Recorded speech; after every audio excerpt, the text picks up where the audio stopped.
The other thing I did in preparing for my trip to Italy, and being conscientious of, the bag that I would be using for, touring with my group, and, being very conscientious of theft, I did a couple things that were kind of specific for the trip, and I brought two wallets of sorts.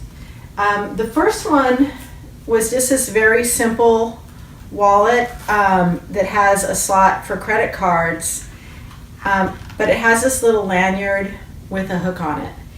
And this was for my credit cards, my 2 credit cards that I brought with me, and my US cash. And what I liked about this is that I was able to use this hook, and I hooked it on the inside of my bag to one of the zipper pulls, so that this was not going anywhere without my bag.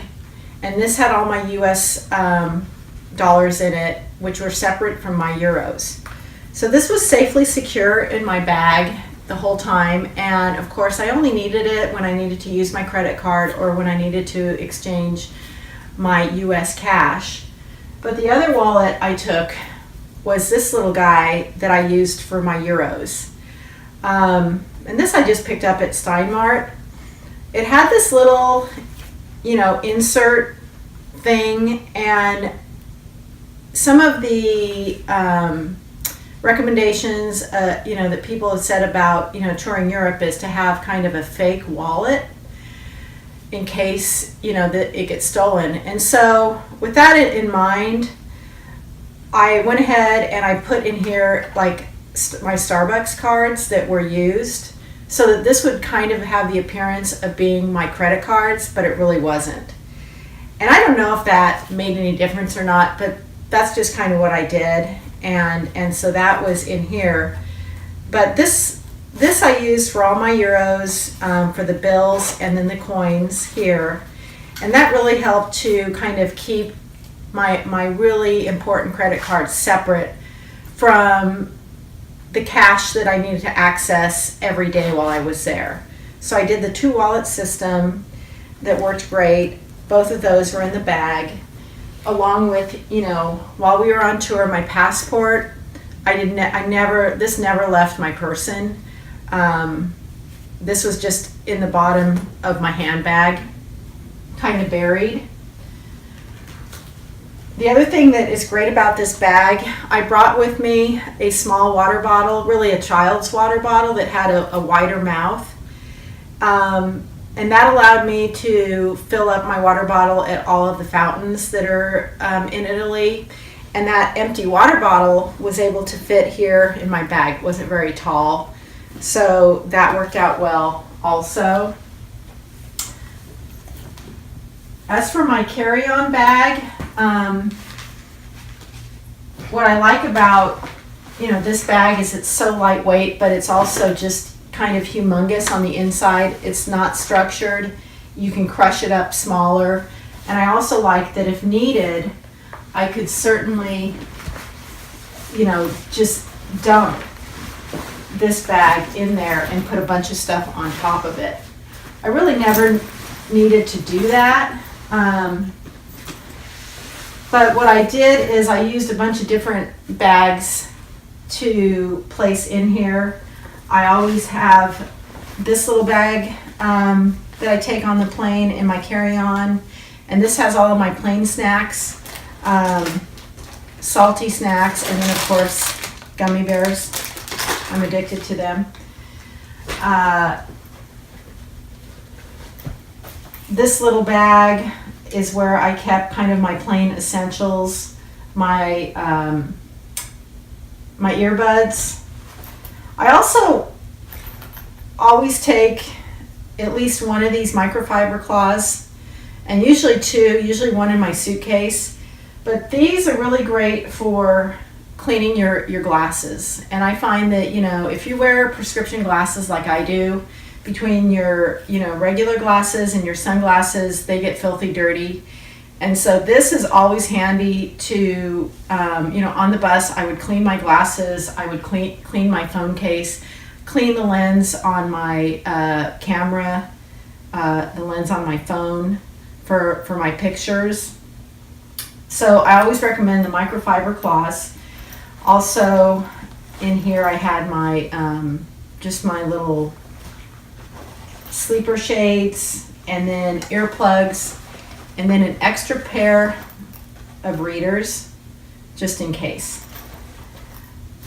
Also for the plane I had my noise canceling headphones, and I took multiple phone chargers with me. In fact, I took 3 of them, and I was glad I did, because I ended up using them while we were on tour, because our bus did not have phone chargers on it, and with all the pictures I was taking, I was really running down my battery on my phone. But you know, the outlets in Europe, even with the adapter, they're a little bit tricky, and I find that they did not charging a battery, it seemed over there, it seemed slower than, you know, how quickly these batteries get charged here. So 3 was kind of the magic number, because there were some cases where I didn't have the time to recharge my battery. So I was glad I had multiple batteries, kept them in this bag. And this bag actually, well, minus the charger cord, the cable, this bag got packed in my suitcase, because this you don't need on the plane, because of course the plane, international flights, are all going to have chargers right there at your seat. But this is another thing I used. I took with me also this, you know, the Longchamp bag, which is kind of your go-to travel bag.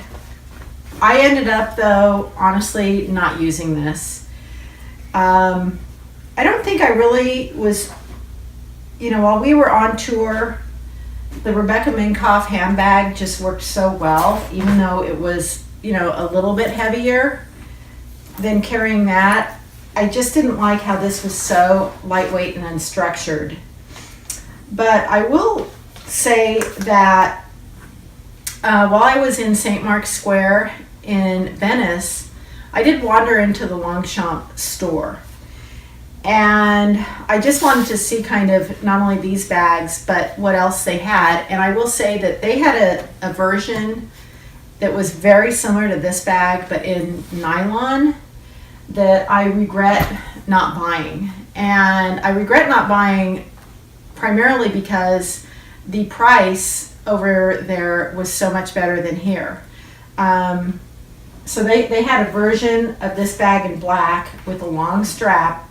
Again, very similar to this. They had it in small, medium, and large size. And the medium, which was similar in this size, in black nylon, was 140 euros. And over here at US, you know, upon getting back to the US, I looked on their website to get the bag, and it's $245 US. So even, you know, calculating the exchange rate euros to dollars, 140 euros is maybe 160, 70. I mean, that's still about a $70 savings. So my recommendation, you know, I think if you want this sort of bag and you're going to Italy, your best bet would be to buy it there, because the prices on the Longchamp, at least for what I saw, is cheaper than what you can buy here. The other thing that I had in my carry-on is I did take in this small pouch my drawing and painting supplies, which consisted of, you know, some little tiny paper pads, a little easel, and then these little painting blocks, as well as I did a drawing pad, a very small one, sketch pad, and then of course this little tiny paint palette. I've used this for years. It's great for travel. And some extra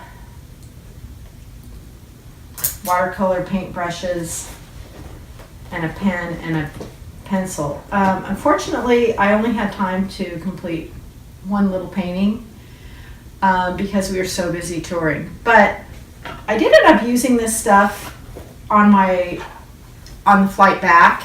Not on the flight, but I had a layover that was about 2 hours in Chicago, and so I was able to kill time just on, doing some painting from my photos. But that's it for kind of how I organized my carry-on and the bag that I took, and also a hot tip about shopping for Longchamp.